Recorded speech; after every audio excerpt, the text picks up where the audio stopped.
आइए, आसन ग्रहण कीजिए।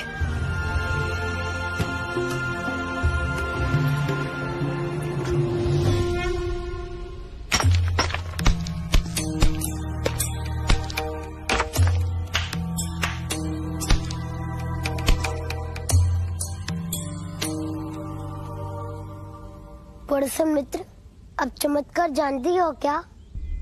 क्यों? मोर का तात्पर्य है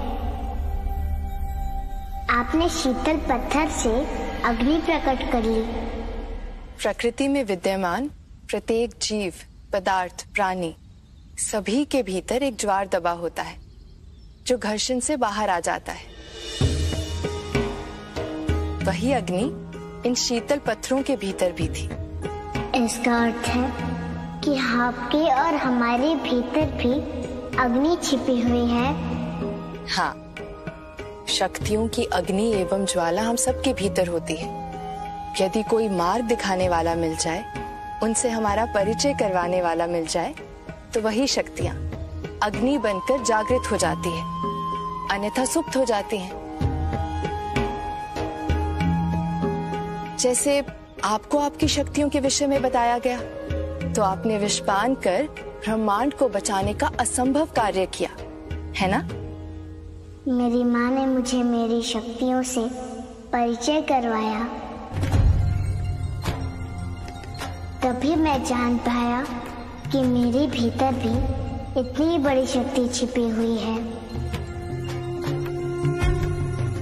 तभी तो मैं आगे की कथा सुनने आया हूँ। सुनाइए ना। कहाँ तक सुना था आपने? स्मरण है? उस दानव से शिव ने सती की रक्षा की।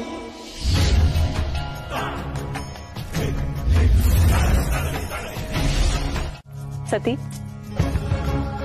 पूरे महल में ये चर्चा है कि शिव तुम्हारा हाथ पकड़कर तुम्हें खींचते हुए महल में लेकर आए। अब तो तुम्हारा भ्रम टूट चुका है ना सती? हाँ दीदी, वो भ्रम ही था जो अंततः टूट गया। तो ये तो शुभ समाचार है। मैं अभी पिताश्री को बताकर आती हूँ। रुक जाइए दीदी, अधूरा समाचार सुनाएंगी तो पिताश्री क्रोधित हो जाएंगे। तो शीघ्र बताओ, मैं सुनने के लिए अधीर हो रही हूँ। जैसे शिव के प्रति मेरा प्रेम भ्रम है, ठीक वैसे ही पिताश्री का मुझसे प्रेम भी तो भ्रम ही है ना दीदी।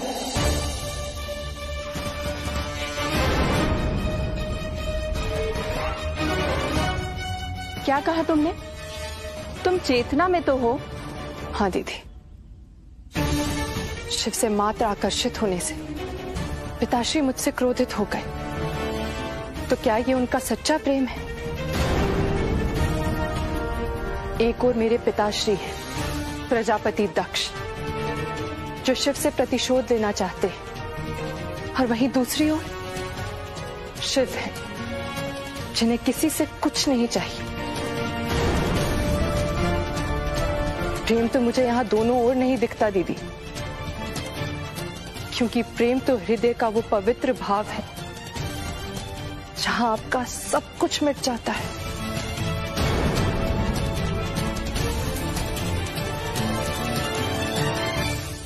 तो क्या तुम्हारा सब कुछ मिट गया है सती? ये सब काल्पनिक बातें हैं। कहना बहुत आसान है मेरी बहन, परंतु अनुभव करना बहुत कठिन। हम मनुष्यों के साथ एक ही संकट है कि हम अनुभव करने से पहले ही दूसरों के बारे में अपनी राय स्थापित कर लेते हैं।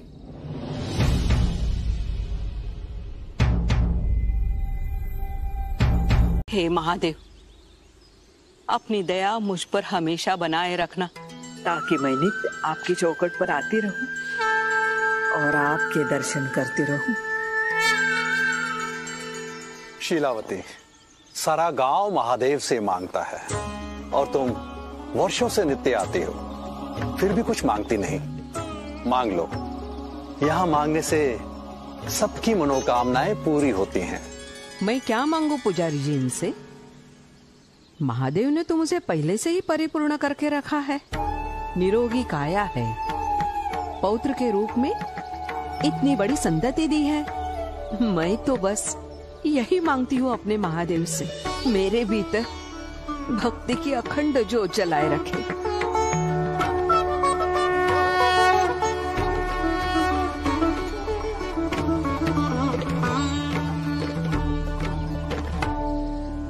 क्या कहते हो? देवादिदेव मनुष्य बनकर मनुष्य के बाद मनुष्य के बीच रहते हैं। हाँ, सती अनसुईया उनकी माता है और पिता ऋषि अत्रि। उन्हीं के आंगन में पल बढ़ रहे हैं महादेव, बाल शिव बनकर। पुत्र, भगवान के विषय में ऐसे नहीं बोलते, पाप होता है। महादेव आदिदेव है, वो भला इस धरती पर क्यों आएंगे रहने? ठीक है, यदि आपको विश्वास नहीं हो रहा है तो आप स्वयं जाकर देख लीजिए। यहाँ से उत्तर दिशा की ओर जाने पर 2 योजन पर ऋषि अत्रि का आश्रम है। वहाँ पर शक्ति का प्रतीक सती अनसुईया भी मिलेंगी आपको, और तीनों त्रिदेव भी मिलेंगे। ऐसा है तो मैं अवश्य जाऊंगी अपने आराध्य के दर्शन करने। तो क्या अब आप हम दोनों को भी भेज देगी? हाँ माँ, क्या आप हमें जीवन दर्शन का ज्ञान प्राप्त करने हेतु स्वयं से दूर कर देंगी?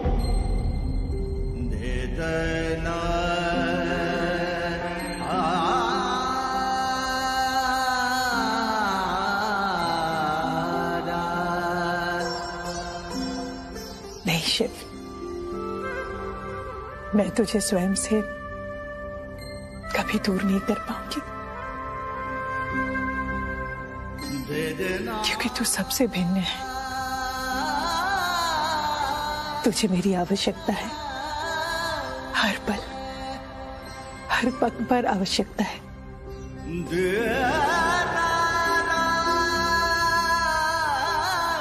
तुझे सांसारिकता का कोई ज्ञान नहीं है शिव।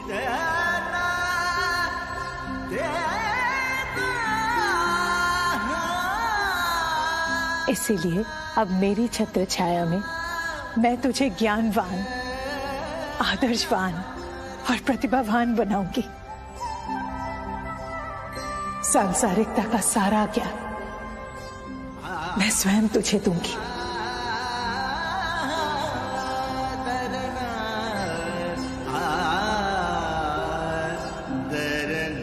चलो अब मैं संध्या पूजन कर लूं। मूर, पुष्प लेकर पूजा स्थान पर आ जाए। माता के बहुत से बोध हो रहा है मित्र, कि स्वादिष्ट व्यंजन में लगा खाने को आज। दादी, इस निर्जन वन में अब तक हमें कोई नहीं मिला जो हमें बता सके कि हम सही दिशा में जा रहे हैं अथवा विपरीत दिशा में। पौत्र सुकर्ण, हमारे महादेव किसी न किसी को जरूर भेज देंगे हमारे दिशा निर्देश के लिए। चलो ध्यान लगा दो, पूजा आरंभ करते हैं।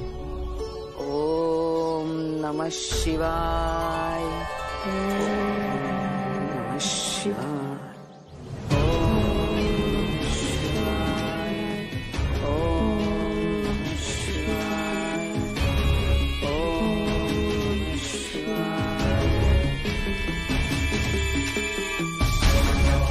मिल गया सूत्र, तेरे अंत का सूत्र मिल गया बालश।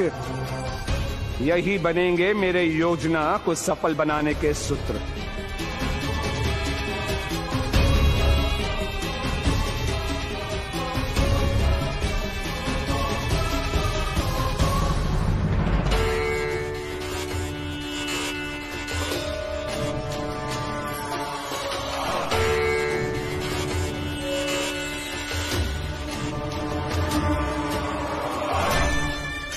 महादेव की असीम कृपा है। देखा पौत्र सुकर्ण, महादेव पर की गई आस्था कभी निष्फल नहीं होती। हाँ दादी, भेज दिया महादेव ने हमारे सहायता के लिए दूत।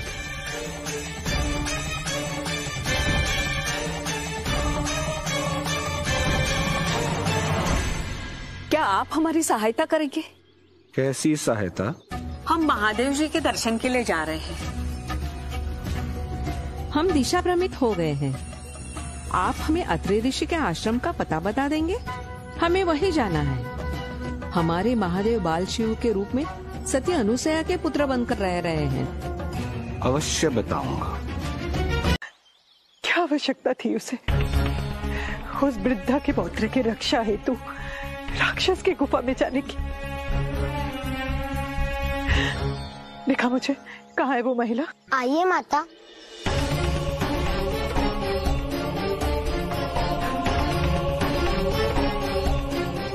पता लगाना होगा प्रभु किसे बचाने गए हैं राक्षस के पास। आइए माता, आइए। माता, यही वो वृद्ध महिला जिन्होंने मित्र शिव को अपने पुत्र की रक्षा हेतु भेजा है।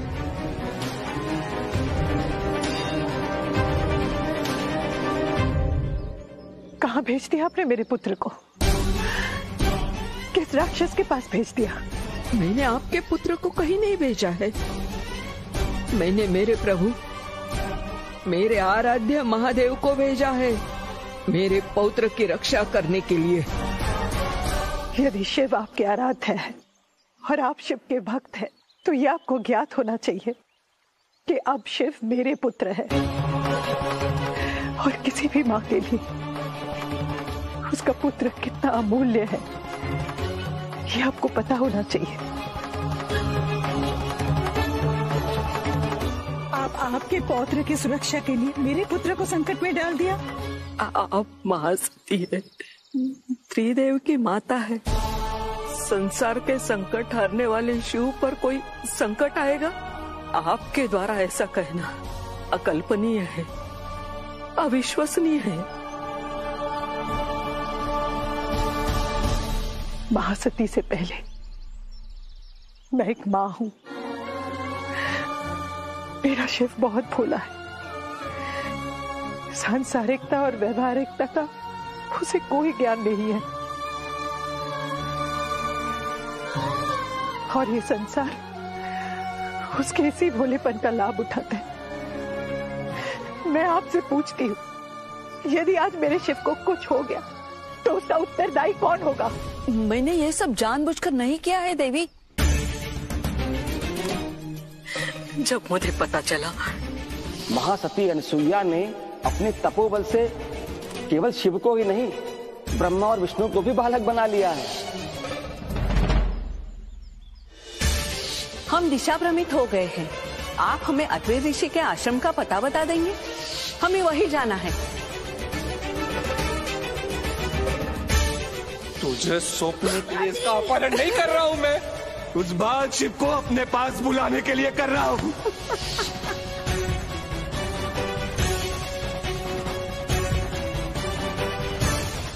आप चिंता मत कीजिए, मैं आपके पौत्र को सकुशल लेकर आऊंगा।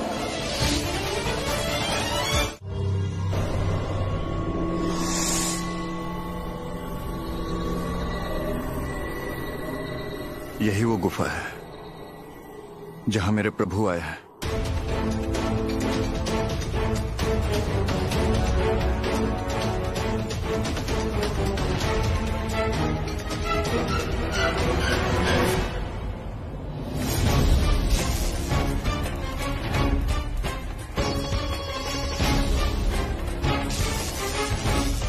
ये क्या?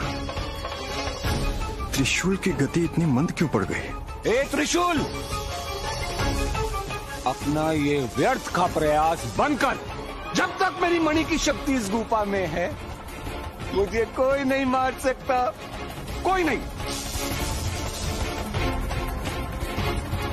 न अस्त्र, न शस्त्र, न जल, न अग्नि, न वायु, न दल, कोई नहीं, कोई नहीं।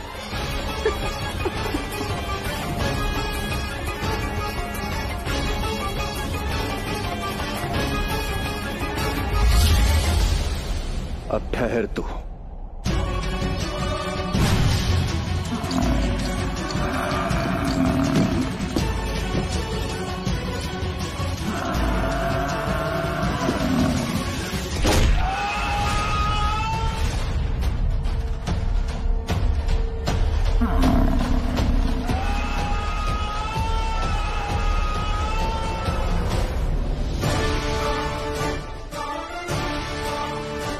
अद्भुत मित्र, मित्र की सहायता के लिए मित्र भी आ गए।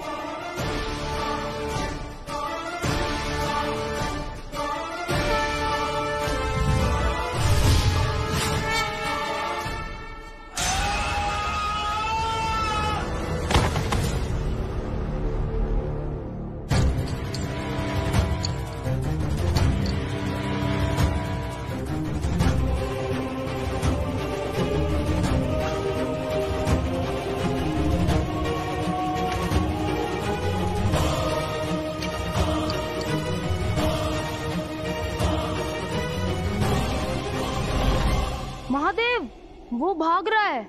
यदि यह दुष्ट जीवित रह गया तो हम जैसे बालकों पर सदा अत्याचार करता रहेगा, माताओं को पुत्र वियोग का दुख देता रहेगा। इसका वध कर दीजिए प्रभु। नहीं सुकर्ण, पेट दिखाकर भागने वालों पर प्रहार वीरों के धर्म के विरुद्ध है सुकर्ण। तो फिर किसका अर्थ है शिव?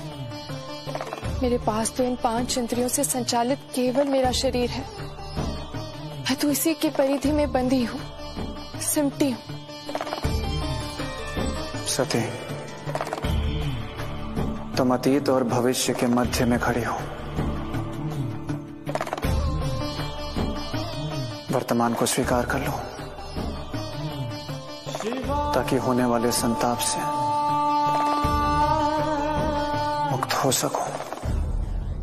यदि आपको मेरी इतनी चिंता है तो क्यों बार बार स्वयं को मुझसे विलग कर मुझे संताप के अग्निकुंड में झोंक देते हैं? बोलिए।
विरह की ये पीड़ा बहुत क्षीण है,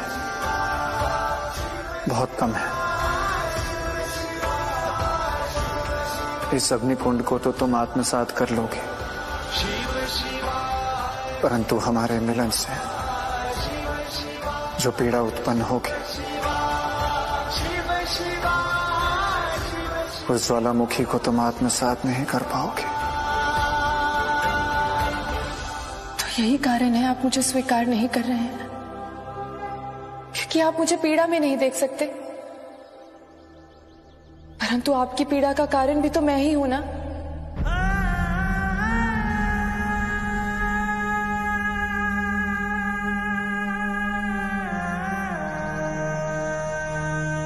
उत्तर दीजिए।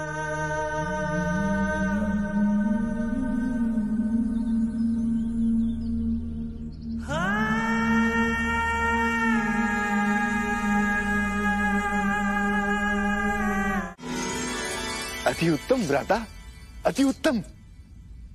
सती की इच्छा तो शिव है।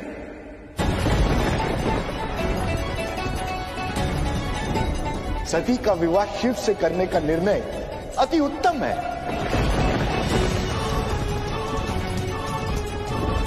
पिताश्री ब्रह्मा सुनेंगे तो बहुत प्रसन्न होंगे। मैं अभी जाके उनको ये सूचना देकर आता हूं। अपनी अधीरता पे नियंत्रण कीजिए देवऋषि, और पूरी बात सुनिए। मैं सती का विवाह उस अघोरी शिव से नहीं, स्वयंवर रचा के करूंगा।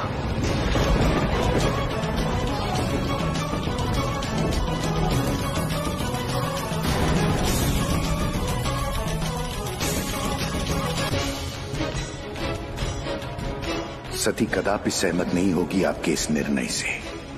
सती आदि शक्ति है, वो केवल शिव को चुनेंगी, अन्य किसी को नहीं। चक्रवर्ती सम्राटों को आमंत्रित करूंगा और उनमें से योग्य वर को चुनेगी मेरी पुत्री।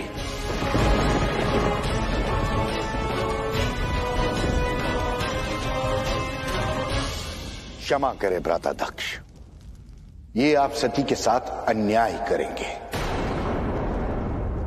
सती आदि शक्ति है, शिव की शक्ति है, उन्हीं की आदि शक्ति है।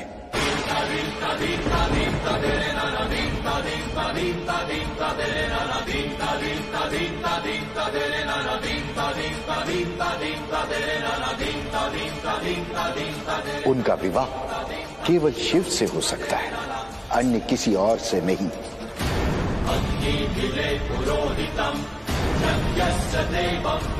और अपने मन से उनके लिए वैर को त्याग दीजिए। इस सत्य को स्वीकार कीजिए कि सती का जन्म केवल शिव के लिए हुआ है।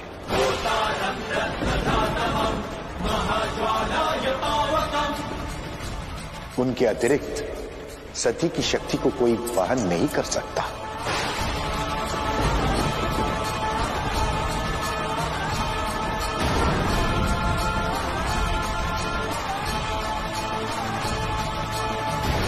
नारायण नारायण महादेव, महादेव। नारद मुनि भागते हुए प्रभु की ध्यानशिला की ओर क्यों जा रहे हैं? महादेव, महादेव कहाँ हैं आप? क्या हुआ देवऋषि? आपके स्वर में चिंता की झलक क्यों दिखाई दे रही है? मेरी चिंता छोड़ो नंदी, ये बताओ कि महादेव कहाँ हैं? हठ युग के नए सूत्र की रचना करने गए हैं। कहाँ? स्थान तो ज्ञात नहीं है। कब लौटेंगे? ये तो किसी को भी ज्ञात नहीं है देवर्षि। भारी अनर्थ हो गया, बहुत भारी अनर्थ हो गया। ये कदापि नहीं होना चाहिए था। किंतु हुआ क्या है देवऋषि? बताइए ना, आप कब से पहेलियां क्यों बुझा रहे हैं? हाँ देवर्षि, ऐसी क्या तत्कालिक आवश्यकता पड़ गई आपको महादेव की? मुझे महादेव की आवश्यकता माता सती का स्वयंवर रोकने के लिए पड़ी है।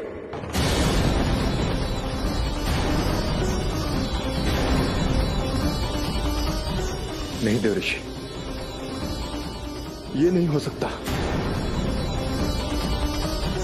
माता सती और प्रभु दोनों एक दूसरे के पूरक हैं। प्रभु के अतिरिक्त माता सती का विवाह किसी और से कैसे हो सकता है? कैसे, क्यों, जैसे प्रश्नों का समय नहीं है नंदी।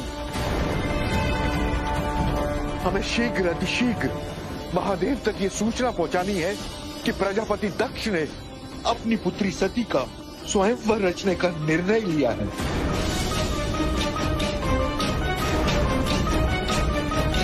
ताकि वो समय से पूर्व इस स्वयंवर को रोक सके, अन्यथा भारी अनर्थ हो जाएगा।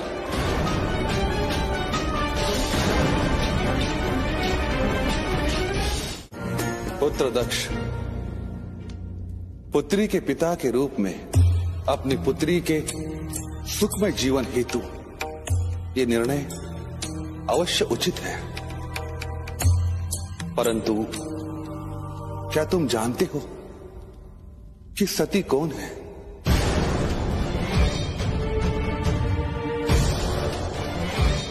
मेरी पुत्री है पिताश्री, मेरी सबसे छोटी और प्रिय पुत्री। मैं लौकिकता की नहीं, परालौकिकता के संदर्भ में पूछ रहा हूं दक्ष। क्या तुम सत्य में जानते हो कि सती वास्तव में कौन है? क्या कह रहे हैं पितामह? वास्तव में मैं कौन हूं? दक्ष, भूल गए मेरा कथन, अपना तप, आदि शक्ति का वरदान, सती का जन्म, सब भूल गए। तुम तप करो और तप करके आदि शक्ति को प्रसन्न कर उन्हें अपनी पुत्री के रूप में पाने का वरदान मांगो। कैसे भूल सकता हूं? मैं जानता हूं कि वो आदि शक्ति है।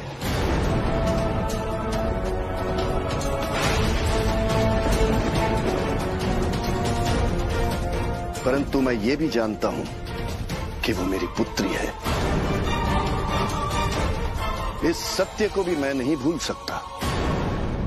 परंतु इस परम सत्य को भूल सकते हो कि आदि शक्ति का जन्म सती के रूप में केवल शिव से पुनर्मिलन के लिए हुआ। शिव से पुनर्मिलन के लिए हुआ। पुनर्मिलन के लिए हुआ।